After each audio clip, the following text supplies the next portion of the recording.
Let's assume for a second this USB drive contains a virus. Simply plugging it into your computer usually won't do anything by itself. Most malware needs you to actually open or run something before it can infect your system. So don't start clicking random files just yet. If you're on Windows, open File Explorer, go to the This PC section, right-click the USB drive you're targeting, click Show More Options. Then choose Scan with Microsoft Defender. Select the type of scan you want, let it run for a minute, and Defender will tell you if it found anything suspicious. In my case, the scan came back completely clean, so I knew the drive was safe to use.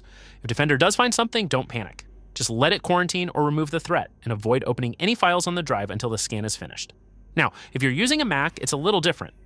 Plug in the USB drive, open Disk Utility, select the drive, and click First Aid. This checks the drive for file system errors and repairs them if needed. One thing to keep in mind, though, First Aid is not an antivirus scan. macOS doesn't include a built-in USB virus scanner like Microsoft Defender. If you're worried the drive could contain malware, you'll need a third-party antivirus app to actually scan it. But if all you want is to make sure the drive itself isn't corrupted, First Aid is the right tool. Once everything comes back clean, you're good to start using the drive like normal.